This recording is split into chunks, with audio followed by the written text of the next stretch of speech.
마태복음 14장 13절 됩니다. 14장 13절. 바른 성경이 있겠습니다. 예수께서 들으시고 거기에서 배를 타고 따로 외딴 곳으로 떠나가시니 무리들이 이 소식을 듣고 성읍들에서 나와 걸어서 예수님을 따라왔다. 예수께서 내려서 큰 무리를 보시고 그들을 불쌍히 여겨 그들 중에서 아픈 자들을 고쳐주었다. 14절까지 봉독해 드렸습니다.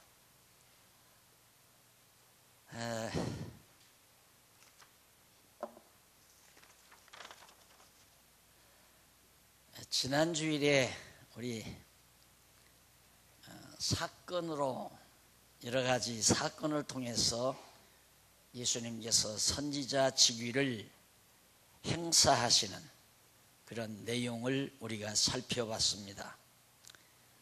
그 까닭은 바로 선지자 직임에 의한 구약의 언약을 성취했다는 사실을 증거하기 위해서 예수님께서 바로 사건으로 직위를 행사한 내용을 우리가 살펴본 겁니다.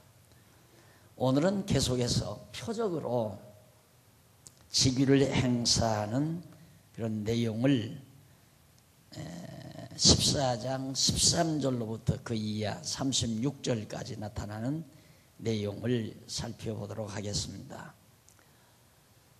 하나님께서 여호와이심을 증거하는 방법도 다양하지만 아주 궁극적인 방법은 예수를 그리스도로 언약하시고 언약대로 보내심으로 말미암아 최종적인 하나님이 여호와 되심을 증거해 주시는 겁니다. 그러듯이 예수님께서 당신이 그리스도 되심을 증거하는 방법도 다양합니다. 말씀과 표적에 의해서 성취된 사실을 증거하기도 하고요. 교훈과 질책에 의해서 성취된 사실을 증거하고 그리고 직위와 직무에 의한 성취 내용을 증거하기도 합니다. 지난 시간 바로 직위에 대한 내용 가운데 비유로서 사건으로서 오늘은 표적으로서 증거합니다. 예수님께서 이런 모습 저런 모습으로 선지자 되심을 증거하지만 허다한 사람들이 잘 믿지를 않죠.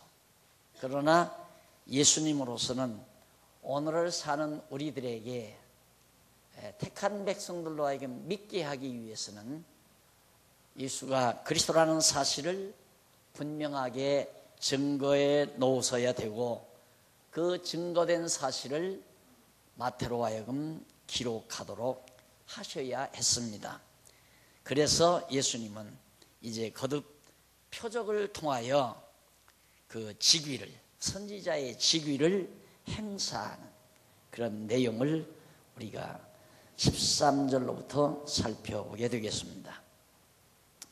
그 표적 중에 첫 번째 표적은 그 유명한 오병이어 소위 너무 유명하기 때문에 성경에도 없는 별다른 이름을 붙였습니다. 오병이어. 이것은 신학계에서도 또 주석학에서도 성경학에서도 다 공통되는 용어입니다. 오병이어. 그러니까 떡 5개와 2마리 물고기라는 뜻이거든요. 떡 5개와 물고기 2마리로 5,000명을 먹이는 놀라운 표적을 예수님이 행하시죠. 그걸 줄여서 오병이어의 표적이라고 그렇게 명명합니다. 아마 여러분들은 신앙생활을 몇십 년 동안 해오시면서 이 오병이어의 표적에 대한 이야기를 수도 없이 들으셨을 겁니다. 저도 많이 들었습니다. 듣는 것 중에 가장 뇌리에 기억 남는 것은 어린 소년이 자기의 가진 물고기 2마리, 떡 5개를 몽땅 예수님께 가져다 바쳤더니만 5,000명이 먹고도 남는 12광줄이 남는 엄청난 복을 받게 되었다. 하나님은 그러한 능력이 있기 때문에 문제는 어떻게 해야 오병이어의 역사가 나타나는가. 우리들은 그런 생각 많이 하고 살죠. 어려서부터 할머니들로부터 들었던 옛날 얘기, 내리에 배겨 있습니다. 그래서 어려서부터 이제 그런 아주 황당한 생각, 횡재하는 생각들을 많이 가지고 살죠. 하도 착한 일을 하니까 어떤 산신령이 방망이 하나를 가져다 줬다는 거죠. 그 방망이만 두드리면서 떡 나와라 하면 떡이 나오고, 돈 나와라 하면 돈이 나오고, 금 나와라 하면 금도 나오고, 그런 이야기들을 할머니들로부터 품에 앉아 많이 들으셨을 겁니다. 마치 오병이어의 역사가 그런 도드락 방망이처럼 생각하는 그런 생각들을 많이 하게 될 겁니다. 어떻게 하면 그런 행지할 수 있는 길이 있을까? 문제는 다 바쳐야 된다. 소녀가 물고기 2마리, 떡 5개 자기 먹으려고 부모가 마련해 준 떡 5개와 물고기 2마리를 아까워하지도 않고 예수님께 몽땅 바쳤더니만 그런 엄청난 대역사가 나타나다. 이런 강의를, 이런 설교를 수없이 많은 성도들이 들으면서 한숨을 쉽니다. 다 바쳐야만이 엄청난 복이 내리는데 복은 받고 싶고 다 바칠 수는 없고, 그래서 갈등인 거죠. 내가 엄청난 복을 받아 살고 싶은데 지금 내가 가지고 있는 것이 집이 한 채고 은행에 저금 통장이 몇 개 있고 시골에 땅이 몇천 평이 이제 가지고 있는데 이걸 몽땅 만약에 교회에다가 바쳐버리고 나면 정말 하나님께서 그걸 막 쏟아 부어주듯이 5,000명이 먹고 12광주리가 남는 이런 대단한 기적이 확실하게 나타난다면 모르지만 만약에 안 나타나면 어떡하나. 이것이 성도들의 갈등입니다. 그래서 정말 남김없이 다 바쳐야만이 이런 기적을 볼 수가 있는데 일단은 남김없이 다 바칠 수는 없고 일부만이라도 좀 바쳐보자. 그래서 이제 연보행위가 나오게 되는 경우가 참 많습니다. 또 특별히 이제 부흥회 때는 더 그러죠. 부흥회를 한다 하면. 그래서 대부분 교회가 우리 교회처럼 이렇게 지금 한참 건축이 되고 이런 이제 수리 작업이 이루어지고 돈이 많이 필요하잖아요. 이런 때는 꼭 부흥회를 해야 되거든요. 부흥회를 해서 부흥사가 와서 하면 담임 목회자가 하는 거하고는 조금 다르죠. 새로운 목사가, 새로운 부흥사가 왔다 하니까 성도들은 귀를 쫑긋하고 무슨 말 하나 하고 아주 관심 있게 듣는데 오병이어의 역사. 몽땅 다니니까 그런 능력이 나타나는구나. 그래가지고 이제 거짓말 섞어가지고 실제 그런 일이 있지도 않았는데 있는 것처럼 이야기를 하죠. 내가 어느 교회 부흥회를 갔더니만 어느 장로님이 제가 이 설교를 듣고 재산 몽땅 다 털어냈는데 그 장로님이 지금 아파트가 몇 채고 승용차가 몇 대며 지방 내 땅이 수만 평을 지금 가지고 있고 자기가 바쳤던 재산 10배도 더 늘어났다고. 그래야 부흥회가 되는 겁니다. 그런 설교를 여러분 아주 귀가 닳도록 들어왔을 거예요. 이게 성경에 있는 얘기 아니에요? 이 성경에 있는 얘기. 소녀가 물고기 2마리, 떡 5개, 너희에게 있는 것이 무엇이냐 예수님께서 물으니까 여기 나와요. 한번 읽어보십시다.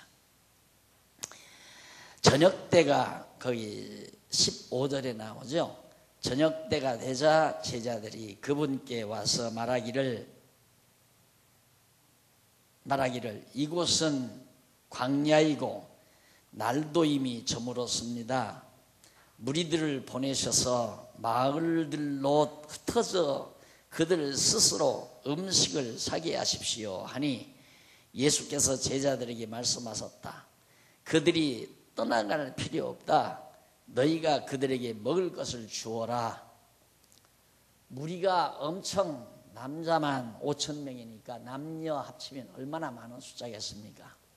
어린아이까지 다 해서 여기 어린아이가 떡 5개 물고기 2마리 내놨잖아요. 그러니까 엄청난 많은 숫자가 한 마을로 들어가서 물건 사면 다 떨어질 거 아니에요. 그러니까 여러 마을로 흩어가서 먹을 것을 구해서 먹게 그렇게 하십시다. 때가 됐으니. 그렇게 예수님께서 제자들이 예수님께 말씀드리니까 제자들이 있다가 너희들이 주어라. 그들을 떠나보내지 말고 너희들이 그들에게 먹을 것을 주어라. 그러니까 제자들이 17절 그들이 그분께 말하기를 여기에 저희가 가진 것은 빵 5개와 물고기 2마리 뿐입니다 하니 예수께서 말씀하셨다. 그것들을 여기 나에게 가져오너라. 또 예수께서 무리들을 풀밭에 앉도록 명령하셨다. 예수께서 빵 5개와 물고기 2마리를 가지시고 하늘을 우러러 보며 축복 기도를 드리신 후 빵들을 떼어서 제자들에게 주셨다. 그러자 제자들이 그것들을 무리들에게 나누어 주었는데 모든 이들이 먹고 배부르게 되었으며 그들이 남은 조각들을 12바구니에 가득히 모았더라. 먹은 사람들은 여자들과 어린아이들을 제외하고 남자들만 5,000명쯤 되었더라. 10,000명이 넘었다는 얘기가 가능한 얘기입니다. 여기는 이제 소년이 가지고 있다는 말씀은 마태복음에서는 밝히지 않지만 누가복음이나 다른 복음서에서는 바로 소년 하나가 가지고 있었다. 우리에게 있는 것은 물고기 2마리와 떡 5개 뿐입니다. 그걸 가지고 오너라 이 말이에요. 예수께서 말씀하셨다. 그것들을 여기 나에게 가져오너라. 나에게 가져오너라. 설교 제목이 그거죠. 나에게 가져오너라. 있는 것 다 가져오너라. 그래야 기적이 나타난다. 그러니까 이 표적을 예수님께서 왜 행하셨는지를 분별을 못하는 거죠. 우리는 예수님께서 이런 표적을 행하시는 이유가 바로 어디에 있느냐면 당신이 선지자이심을 증거하기 위한 데 있습니다. 우리가 열왕기하 2장 14절에 보면 열왕기하 2장 8절 거기에 보면 혹시 교재 가지고 계시면은 6,900페이지 밑에서부터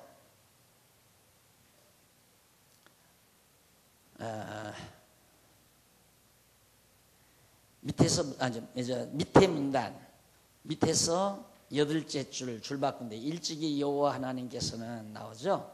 거기 한번 읽어보십시다. 일찍이 여호와 하나님께서는 엘리사 선지자로 보리떡 20개와 채소 1자루로 100명을 먹이고 남게 하신 사실이 있습니다. 열왕기하 4장 42절로 44절. 그리고 엘리야 선지자가 영감을 엘리사에게 승계해 줄 때 이것은 이제 두 번째 이제 표적을 행하시는 데 대한 근거입니다. 그러니까 오늘 우리들이 살피는 표적은 3가지인데 그 3가지 표적이 뭐냐면 첫째는 오병이어 물고기 2마리와 떡 5개로 5,000명 먹는 거고요. 그 다음은 무리로 걷고 바람을 멈추는 표적을 행하시는 일이고 그 다음은 모든 병든 자가 나음을 얻는 표적입니다. 이 3종류의 표적을 예수님이 행하시는데 첫 번째 표적은 엘리사가 떡 5개, 떡 20개와 채소 한 자루로 100명을 먹이고 남게 하는 그런 표적을 행한 사실. 선지자예요. 엘리사 선지자. 그 다음 두 번째 물 위로 걷는 그런 표적, 그리고 바람을 잠잠케 하는 표적의 근거는 엘리야 선지자가 영감을 엘리사에게 승계해 줄 때 요단물을 가르고 건너갔던 사실이 열왕기하 2장 8절에 기록되어 있습니다. 그리고 세 번째, 엘리야 선지자의 영감을 승계받은 엘리사로 요단물을 가르고 다시 건너오게 하신 사실, 그리고 죽은 아이를 살리고 나아만의 문둥병을 고치게 하신 사실, 이런 것들이 다 엘리야 선지자와 엘리사 선지자들을 통하여 구약시대에 이미 행하신 거죠. 그러니까 예수님이 진짜 참 선지자로 오셨다면 예수님도 그처럼 많은 사람들을 작은 음식으로 먹이고 남게 하는 표적을 행하셔야 되고, 물도 마음대로 가르고 또 건너고 물을 지배할 수 있는 표적을 행하셔야 되고, 병자도 마음대로 고칠 수 있는 표적을 행하시는 그런 예수님, 그분이 곧 선지자다 이 말이에요. 그러니까 엘리야와 엘리사 선지자가 일찍이 그렇게 작은 음식으로 많은 사람을 먹이고 물을 갈라 건너고 많은 병자들을 고치고 그렇게 행하시는 것은 장차 참 선지자로 오실 그리스도가 그와 같은 표적을 행하실 것을 미리 구약시대에 보여준 것입니다. 그래서 예수님이 참 선지자로 오셔서 당신이 선지자 직무, 선지자라면 그런 표적을 행해야 되잖아요. 그게 직무니까, 직무니까. 그래서 예수님이 바로 그 직위를, 선지자의 직위를 행사하는 내용이 바로 이런 표적들을 행하는 내용이다. 따라서 적은 것을 몽땅 남김없이 하나님께 바쳐야 하나님께서 엄청난 복을 쏟아붓는다고 하는 말은 거짓부렁입니다. 그렇게 기독교가 황당한 것이 아니에요. 우리 할머니들이 너무 어렵게 살던 시대이기 때문에 어린 손자 손녀들을 데리고 그런 황당한 꿈을 꾸면서라도 삶을 지탱하기 위해서 그런 어린 시절의 옛날 얘기를 해준 것처럼, 오늘날 가난에 시달리는 많은 사람들일수록 잘못된 종교 지도자들의 가르침에 농락당하는 것은 쉽게 당할 수 있습니다. 예를 들어서 아파트 몇 채가 있습니다. 이 사람은 하나님께 몽땅 바치기 어렵습니다. 저도 학교 다닐 때 셰플 시간에 어느 장모님이 와서 간증을 한다고 그러더라고요. 간증을 한다고 그래서 그날은 셰플 시간 간증을 듣는데 자기가 사업이 몽땅 다 망했대요. 다 몽땅 망하고 단돈 지금 그때 돈 뭐 20만 원인가 30만 원인가 그거 가지고 그냥 돌아다니다가 어디 죽어버리려고 그래 안주머니에다 넣고 다니다가 본인이 직접 와서 하는 거예요. 다니다가 갑자기 어느 예배당 앞을 지나는데 포스터가 붙어 있더래요. 근데 그날이 부흥의 날 시작이 돼. 부흥의 시작이 하는 날. 그래서 죽을 바에야 부흥이라도 한번 참석하고 죽자 하고 들어가서 부흥회를 하는데 그 교회에 이제 예배당을 지키기 위해서 부흥회를 했더래요. 그래서 설교를 듣고 이거 쓰고 주거나 안 쓰고 주거나 죽기는 마찬가지인데 까짓것 하나님께 바치거나 죽자 하고 있는 돈을 몽땅 다 바쳐버렸대요. 다 연보를 해버렸대요. 연보를 했는데 그 뒤로부터 마구 돈이 자기한테 들어오기 시작하는데 자기가 지금 재산이 얼마고 하고서 쫙 얘기하니까 아멘, 아멘, 아멘. 신학생들 다 그러고 있더라고요. 나는 떡 앉아서 아이고 놀고 있다, 놀고 있어. 저러니 얼마나 많은 사람들이 얼마나 순진하고 얼마나 참 힘없는 백성들이 다 놀아날까. 아니 그까지 아파트 몇 채, 땅 몇천 평, 그 자기만 그렇게 안 바친 사람도 아파트 한두 채가 아니에요. 수십조, 수백조. 예수도 안 믿는 사람들이. 그 사람들은 어떻게 해서 그렇게 돈이 많아졌나요? 그거 다 거짓말이에요. 거짓말 다 보태서 하는 거란 말이에요. 그러니까 어려운 사람은, 재산이 없는 사람은 몽땅 다 내기가 쉬워요. 그래서 전셋집 빼가지고 내잖아요. 전세 살던 거 전셋집 몽땅 빼가지고. 그리고 이제 빚쟁이가 되는 거예요. 아, 복이 쏟아지면 집 한 채 사서 들어가려고 그랬는데 부흥회 때 전셋집 전세문서 잡히고 돈 갖다가 딱 다 냈는데 안 나오잖아요. 복이 안 쏟아지잖아요. 할 수 없죠. 또 빚 얻어다가 그 돈 갚고 더 빚쟁이가 되는 겁니다. 그러니까 예수 엉터리로 믿으면 죽어도 가난해서 못 벗어난다. 죽어도. 가난한 사람일수록 가난해서 벗어나기 힘들어요.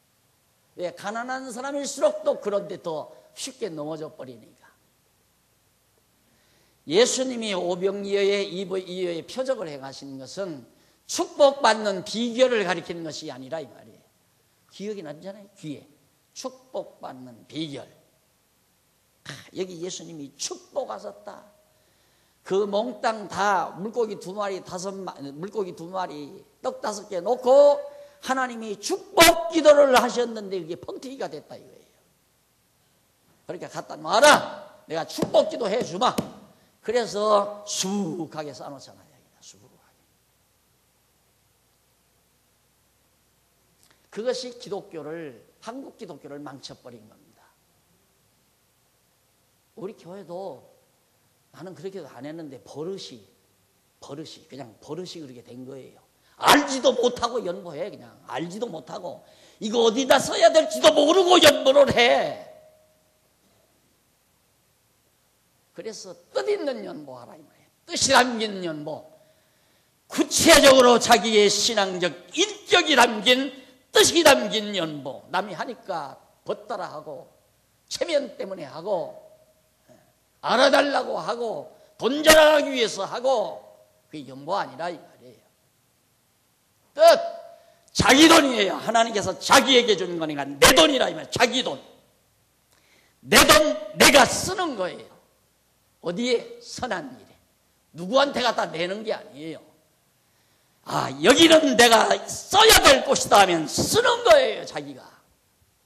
누구 갖다 쓰라고 바치는 것이 아니라. 이게 내가 제일 괴로운 게 뭐냐면, 목회하면서 나를 위해서 연보한 줄 아는 거예요, 다. 나를 위해서 연보하는 줄 아는 분들이 참 많아요.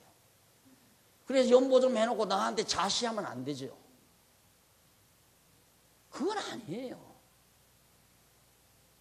내가 그래서 젊은 시절부터 아야 내가 정말 내 손으로 돈 벌어서 내 손으로 일해서 내 손으로 복음 전하고 내 손으로 동역자들 생활비 내가 대주고 그러려고 그렇게 했는데 하나님이 그거 안 시키더라니까.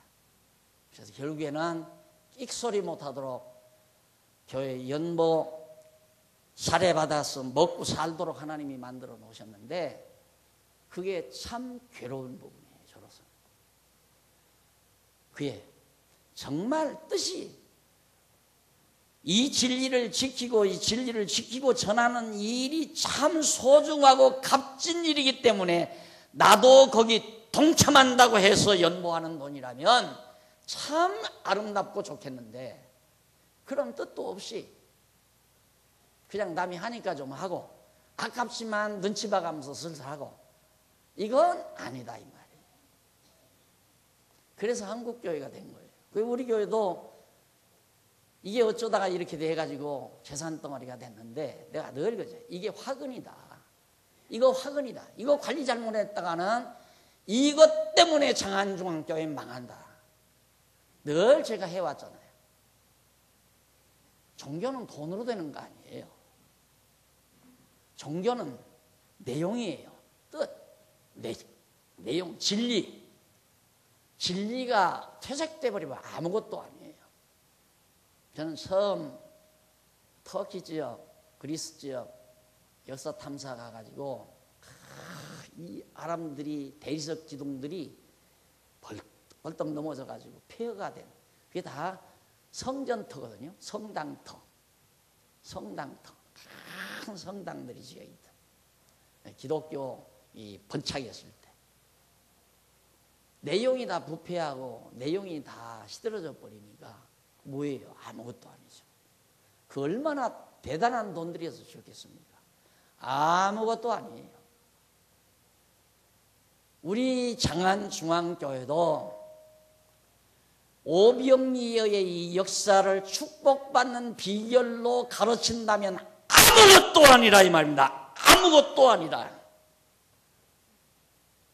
그러나 예수님께서 당신이 참 선지자임을 확실하게 증거하기 위해서 오병이어의 역사, 작은 음식으로 많은 무리들을 먹이고도 남는 구약시대 선지자들이 행했던 일을 예수님이 행하셨다고 배우신다면 이 교회는 반드시 있어야 됩니다.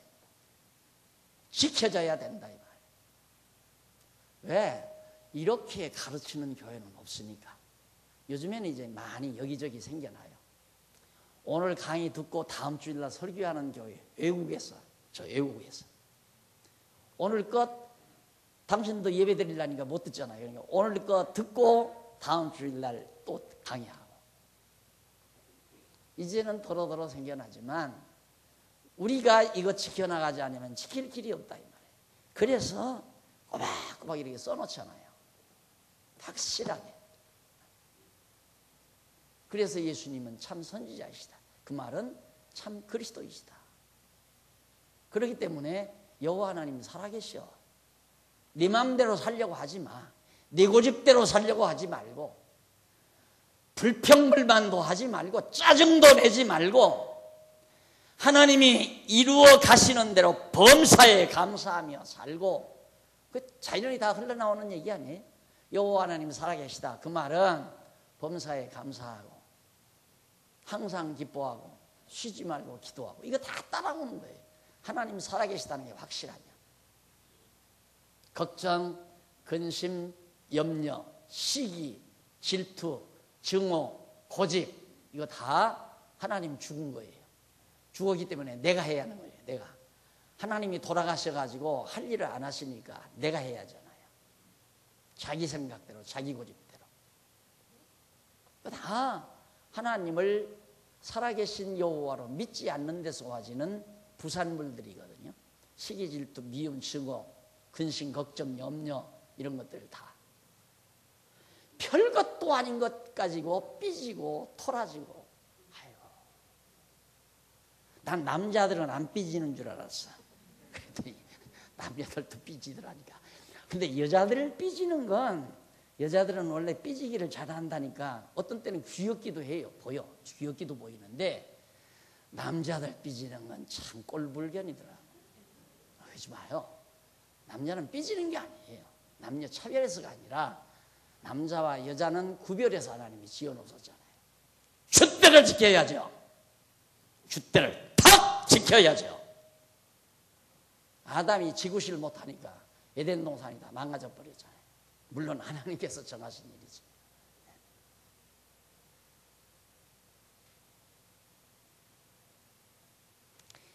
그 다음 두 번째 표적을 보면, 무리를 걷고 바다를 멈추는 표적으로 선지식을 가르치는 내용이 22절로 33절 나옵니다. 22절로 33절. 22절 보실까요? 22절 보면 예수께서 곧 제자들을 재촉하여 배를 타고 건너편으로 자기보다 먼저 가게 하시고 그동안 무리들을 흩어 보내셨다. 무리들을 흩어 보내신 후에 예수께서 혼자 기도하러 산으로 올라가셨다.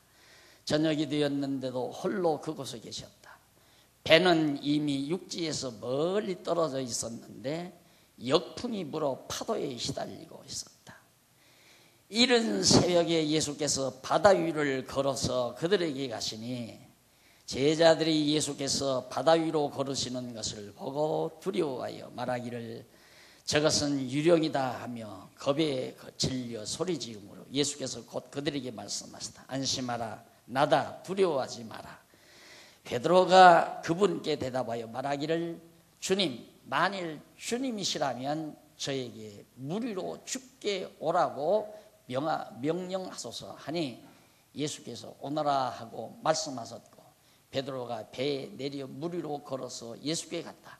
그러나 그가 강한 바람을 보고 두려워하자 빠지기 시작하였으므로 그가 소리치며 말하기를 주님, 저를 구원하소서 하니 예수께서 곧 손을 내밀어 그를 붙드시며 그에게 말씀하시기를 믿음이 작은 자야, 왜 의심하였느냐 하시고 그들이 배에 오르자 바람이 그쳤다. 배 안에 있던 자들이 그분께 절하며 말하기를 참으로 주님은 하나님의 아들이십니다 라고 하였다.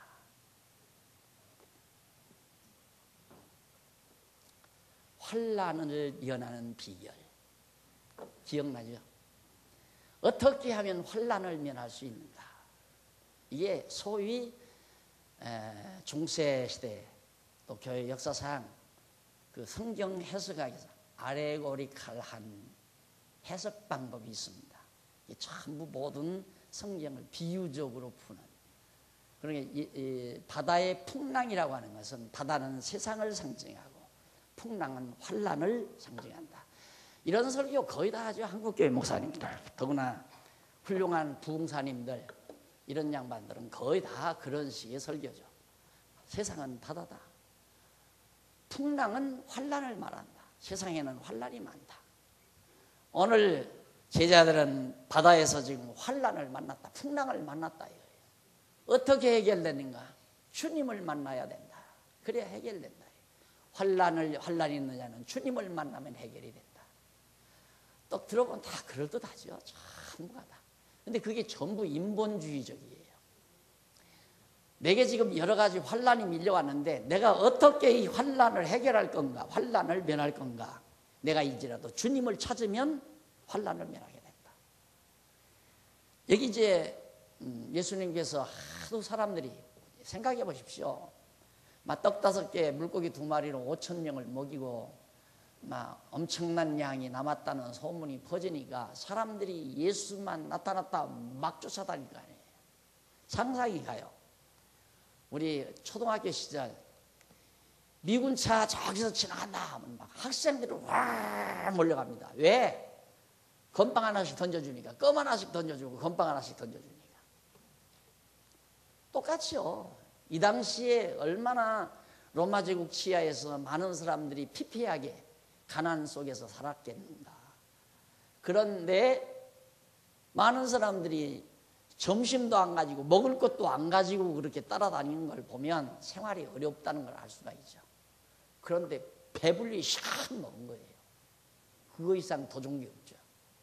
그렇게 예수님을 따라다니기 위해서 사람들이 하도 몰려다니니까 예수님께서 살짝 피하신 거예요. 한적한 곳으로. 아마 요즘 지도자들, 요즘 한국교회 대부분의 훌륭한 지도자들 같으면 날 따르라. 그래, 따라와라. 따라와. 그래, 날 따르라. 여기 해결책이 있다. 그러고 다녔을 거예요. 예수님은 그게 아니잖아요. 피했어요, 도리어. 왜? 저 따르는 사람들이 왜 따르는가를 아니까. 예수가 그리스도이심을 알고 따르는 게 아니라 먹고 배부른 까닭에 자꾸만 따라다니니까. 병 나으려고 따라다닌다. 그러니까 내가 기도하면 병 낫는다 하고 또 그걸 더 증폭시켜. 더 따르라고. 병내다가 돈 가져다 주지 말고 그 돈 하나님께 바치고 기도해라. 내가 손 얹으면 낫는다. 이래가지고 수만 명, 수십만 명 걷어잡았잖아요. 그게 기독교입니까? 말도 되지 않는 얘기죠. 왜 따르는지를 알아야죠. 왜? 예수가 그리스도이심을 알고 그걸 듣기 위해서 따랐다면 옳게 따르면 더 가르쳐 줘야죠. 그러나 먹고 배부르는 까닭에 따르거나 병이 나으니까 병 나으려고 쫓아다니면 피해야지. 조용히 가서 피해야지. 기독교가 병이나 낫게 하는 게 기독교입니까? 굶주리는 자 밥이나 먹이는 게 기독교냐 이 말이에요. 영혼의 양식을 주는 것이지. 예수가 그리스도이심을 가리키는 것이 기독교이지.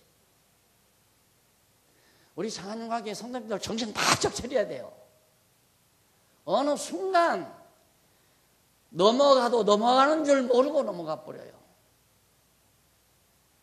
열심히 책 읽고 열심히 연구하고 내가 목사할 건가? 목사할 거 아니라고 공부 안 하면 내가 여러분 바다는 세상을 상징한 겁니다. 여기 파도라고 하는 것은 세상에서 일어나는 온갖 전쟁, 환란 이런 것들을 상징하는 말입니다. 여러분 어떻게 하면 환란을 면합니까? 하고 그럴듯하게 톤 주어서 강의를 해보십시오. 주여 다 받아들이지.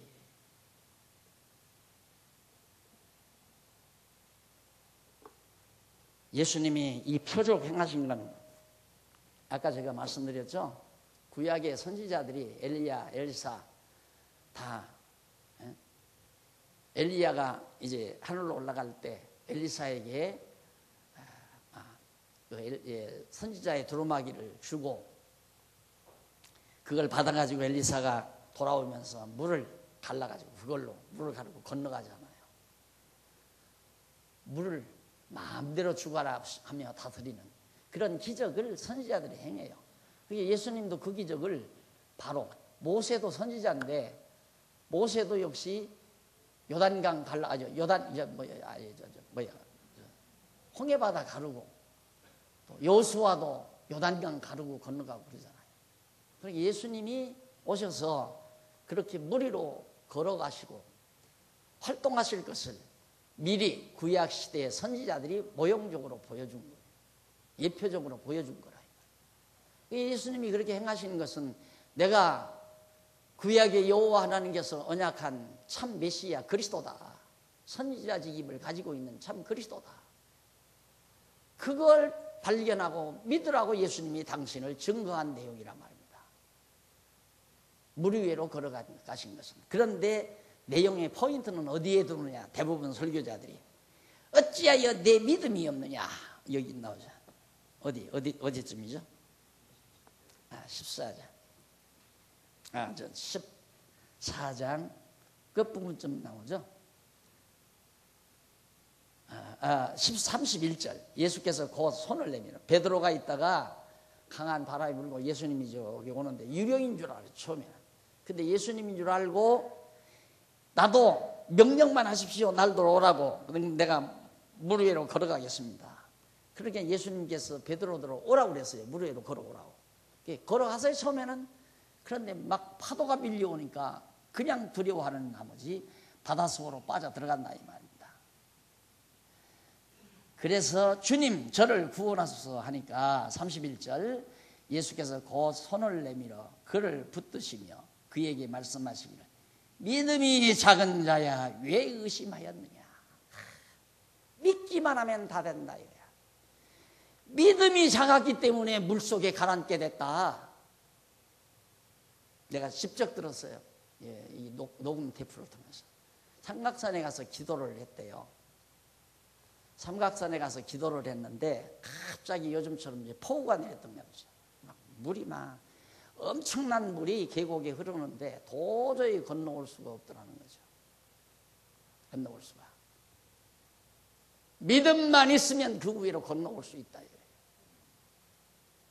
그런데 자기가 그때는 믿음이 없어서 거기를 못 걸어갔다 해요. 그때 걸어갔으면 벌써 서해바다 새우밥이 돼져버렸을 건데. 정신 나간 소리죠. 여러분 건너면 안 돼요. 계곡에 놀러 갔다가 주여 믿습니다 하고 들어가면 죽어요. 그냥 한강으로 떠내려가요. 왜? 메시아가 아니잖아요. 그리스도가 아니잖아요.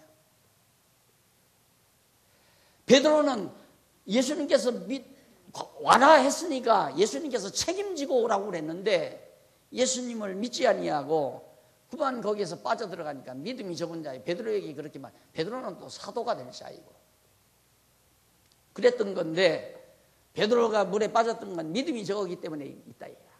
믿음만 있으면 태산을 옮길 수 있는 믿음이 있다. 산을 옮기라, 태산아. 옮겨라 하면 산도 다 옮겨갈 수 있다. 이런 얘기하면서 그렇게 단순하게 그런 내용들을 단순하게 얘기를 한다. 그러니까 모르는 사람들은 다 그걸 믿잖아요. 아, 믿기만 하면 못한 일이 없구나. 그래서 믿음은 마치 그 도깨비 방망이처럼 두드리면서 돈 나오라 하면 돈 나오고 떡 나오라 하면 돈 나오고, 믿음이라는 방망이가 그런 줄로 생각하는 게 오늘날 한국교회 대부분의 성도들이 가지고 있는 생각이란 말이에요. 믿음은 그런 게 아니에요. 예수를 그리스도로 믿는 믿음이에요. 베드로가 예수를 정말로 그리스도로 믿었다면 예수님이 오라고 했으면 그냥 걸어가고 두려워하지 말았어야죠. 근데 이 베드로 역시도 예수를 그리스도로 믿는 걸 정말 제대로 믿지 못하고 파도를 보자마자 두려워하는 나머지 물속으로 빠져들어가니까 예수님께서 그렇게 믿음이 적은 것을 책망한 거란 말입니다.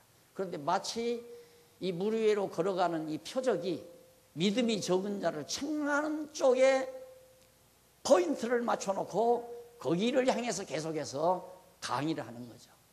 그러니까 어떤 측면에서 접근하느냐, 어떤 사건을, 성경에 나타난 내용을 어떻게 접근하느냐에 따라서 엉뚱한 얘기가 되는 거라니까요.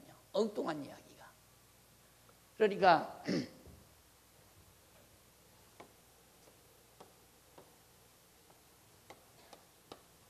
이런 모형이잖아요.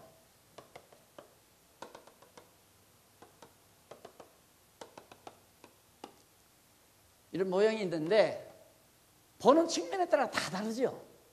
그러나 이 모양은 확실하게 있어요. 안 보이는 측면도 있지만은 모양 자체는 변함이 없이 딱 있는 거예요. 그런데 이쪽에서 보면 이렇고 이쪽에서 보면 또 저렇고 위에서 보면 또 다르고 다 보는 측면에 따라 다르다 이 말입니다. 이게 성경 내용은 분명하게 무슨 의미로 그 내용이 거기 기록되어 있는가 그 하나밖에 없는 거예요. 그 의미는, 그 본래의 그 뜻은. 그러니까 예수님께서 물 위로 걸으시는 이런 표적을 행하신 의미는 단 하나밖에 없다 이 말이에요. 그걸 바로 명명한 것이 의미 분석 성경 개론이에요. 이 의미 분석, 성경을 의미 분석했단 말은 본래의 의미를 단 하나의 의미, 두 가지 의미가 아니에요. 그러니까 예를 들어서 풍랑을 만난 건 환난을 피하는 비결, 이런 의미가 있다. 또 믿음이 적으면 안 된다. 믿음을 가져라는 의미가 있다. 그거 아니다 그 말이에요. 오직 물 위로 걷는 이 표적은 예수가 메시아로 오셨다는 확실한 증거로서의 표적이다 이 말이에요. 예수가 참 선지자인 그리스도의 표적이다. 그 하나밖에 없는 거예요. 그런데 그걸 보는 측면에 따라서 가지고 엉터리로 막 설명하니까 하하 내가 믿습니다 하고 계곡에 막 홍수가 내려가지고 폭우가 내려서 계곡이 범람했을 때 걸어도 끄떡없구나. 이런다면 정신 나간 인간이라 이 말이에요. 성경은 그게 아니다 이 말이에요. 그런데 가르치기는 그렇게 가르치거든. 믿기만 하라. 믿기만 하면 다 된다. 태산도 산도 옮긴다. 이래가면서 여기서 이제 믿음 강조하려고 한 얘기가 아니다 이 말이에요. 예수가 그리스도이심을 증거하려고 하는 거죠. 여러분들이 진리 지키기 쉬워요. 내가 이러면 네가 한 것만 진리냐 또 그러고 여기 앉아서 지금 꼬누고 있는 양반들이 없잖아. 있을 거야.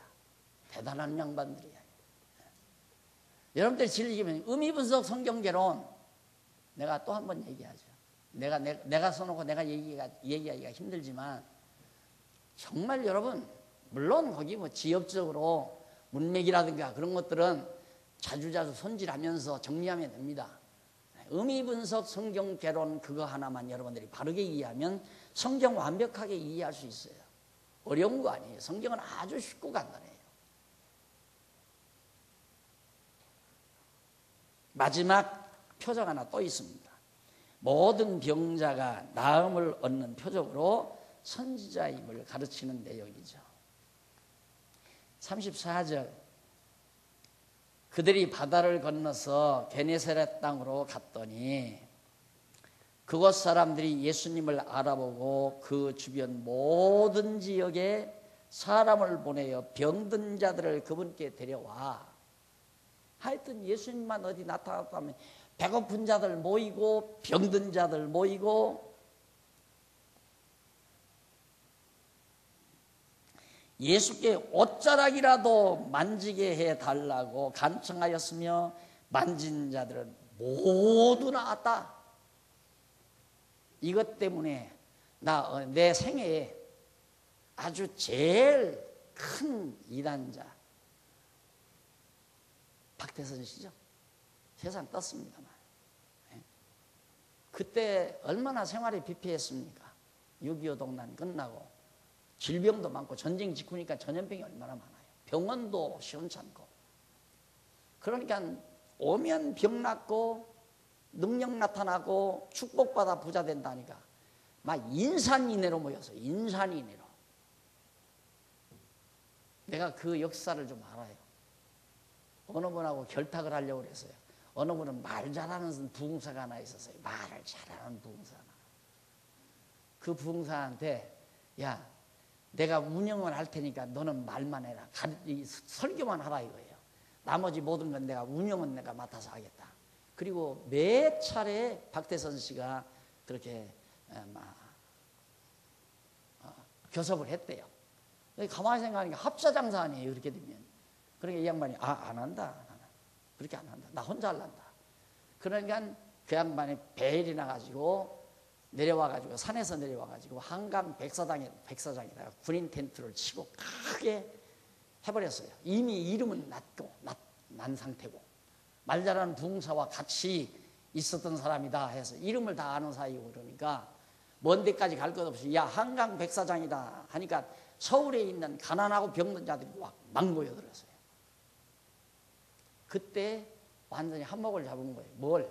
돈을 한몫 잡은 거예요. 하나님께 가져와야 된다. 아까 말한 대로 가져와야. 있는 것 다 하나님께 내놓고 복을 빌어라.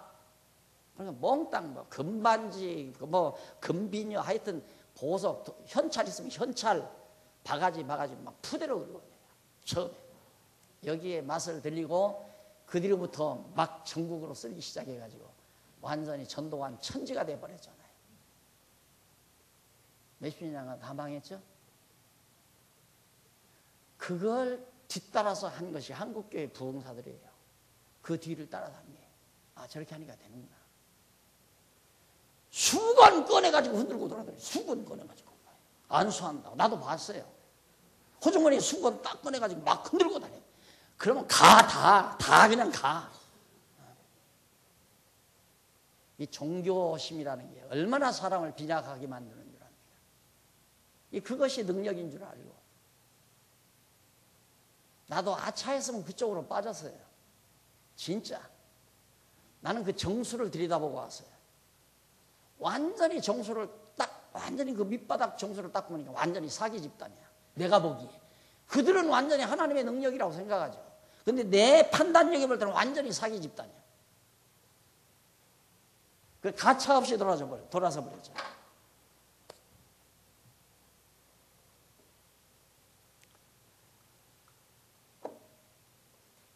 이제 끝났죠? 그게 끝나버리니까 지금 갈 길이 없는 거예요, 지금. 그러니까 한국교회가 막 무너져 내리는 소리가 지금 예배당 판다는 교회가 수없이 나와요. 예배당 판다는 교회들이. 당분간 큰 대형 교회는 이제 이렇게 살다가 여러분 이렇게 살다가 갑자기 신앙생활 안 할 수는 없잖아요. 영특한 사람은 야 쏘았다고 그만둬 버리지만 그러니까 어디라도 가야 되겠는데 그러니까 자리 잡힌 큰 교회로 모여드는 거예요. 작은 교회 그냥 이런 교회들은 다 문 닫아버리고 그렇게 조그만 교회들 다 예배당 판다. 누가 사가요 그걸? 나중에 큰 교회 팔아요. 여러분 진리 안 지면 이 교회도 나중에 팔아야 돼요. 안 사면 폐허되고 진리 안 지키면 그런다. 사람이 그렇게 우매한 존재는 아니잖아요. 얼마나 사람들이 영악한데 이 정보가 만연이 돼 있고. 여러분들이 보세요. 성경이 얼마나 쉽고 간결하게 돼 있나. 하하, 예수님이 당신이 참 선지자인 그리스도이심을 증거하기 위해서 오병이의 역사도 행했고, 그 다음 물 위에도 걸으셨고, 병자들도 중요한 것은 다 나았더라, 모두 나았더라 그러잖아요. 하여튼 옷가를 만진 자들은 자, 옷자락이라도 만지게 해달라라고 청하였으며, 만진 자, 옷자락만 만진 자는 다 나와버려요. 그런 표적이 어디 있어요 지금. 오죽하면 세수한 물 난리 난다고 하잖아요. 모자라니까. 그 박아무개 씨라는 양반이 세수한 물 절대 안 버립니다. 그거 딱 갖다가 드럼통 물을 수십 개, 드럼통 수십 개 해놓고 조금씩 다 따라 붓는 거예요. 그리고 그 물 퍼다 먹으면 위장병도 낫고, 뭐 암병도 낫고, 뭐 골치 아픈 병도 낫고, 만사행통, 만병통치약이에요. 다 그러고 살았어요. 몇십 년 전에 다.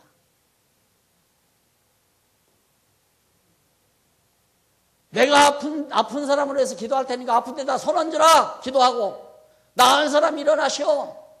다 사기예요 그거. 그런다고 병이 낫느냐 이 말입니다. 그런다고. 네? 다 나아야지 다. 왜 10년 년 쩔룩대고 다니는 중풍 환자가 지금도 쩔룩대고 다니냐 그 교회를. 네? 다 낫는다고 이래. 다. 옷자락만 만져도 다 낫는다 이 말. 기독교가 무슨 병 낫는 곳이에요? 하여튼 병 낫는 것 위주로 한 교회 치고 큰 교회 안 되는 교회가 있어요. 한국교회. 그런데 이제는 안 돼요. 생활 수준이 높아져가요. 1년에도 한두 번씩 다 정기검진 받고 병이 있어요. 우매한 시절, 가난했던 시절, 불쌍했던 시절,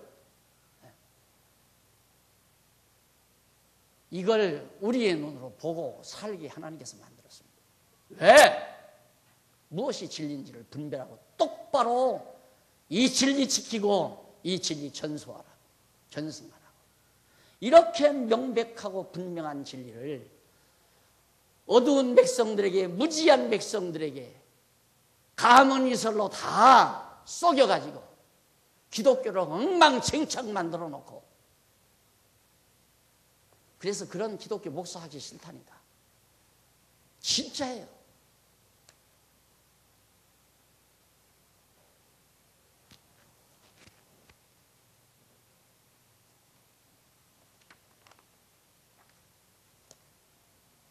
그래서 이렇게 병 낫게 한 신유의 은사라고, 이걸 신유의 은사라고 해요. 이건 신유의 은사가 아니에요. 우리가 지금 기도함으로 병이 낫는 건 다 안 나요. 하나님께서 우리 마음속에 병을 위해서 기도할 마음, 소원을 주시고, 또 하나님께서 깨닫게 하기 위해서 질병을 준 자는 기도함으로 점진적으로, 뭐 즉석에서 안전마이가 벌떡 일어나거나 눈먼봉사가 벌떡 뜨거나 그런 거 없어요. 점진적으로.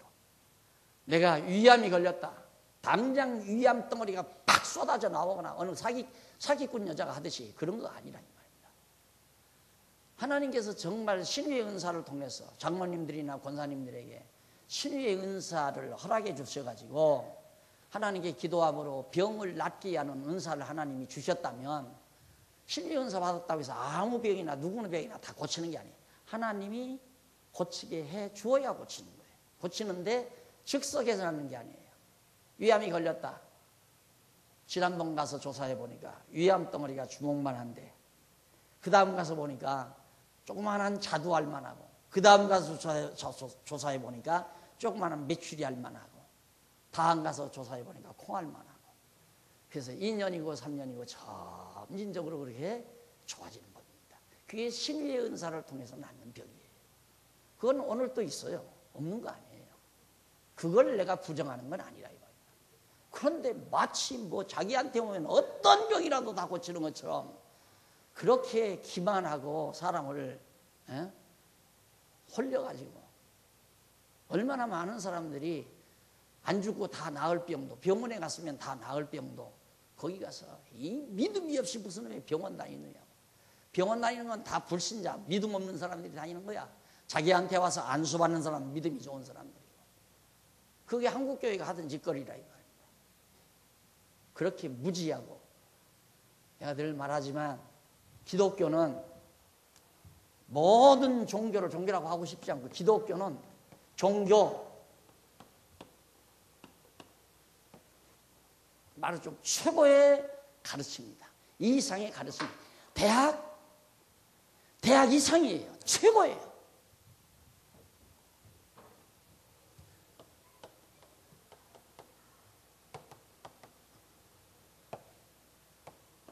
같은 말이에요. 마루죠. 그 이상은 없다 이 말. 최고. 그렇게 고상하고 그렇게 깊이 있는 기독교를 그렇게 천박하고 무지하고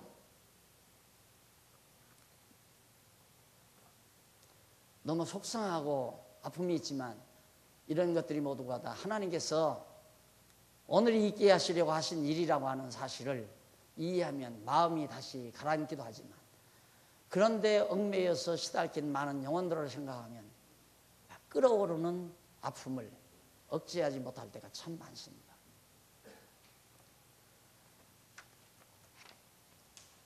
계속해서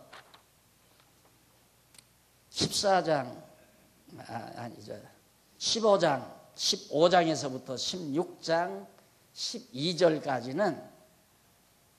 16장 12절까지는 직무 수행에 의한 성취 내용이에요. 한쪽 가로 2번이죠. 그 한쪽 가로 1번은 그 위에 나오지 않습니까? 직위의 행사에 의한 성취.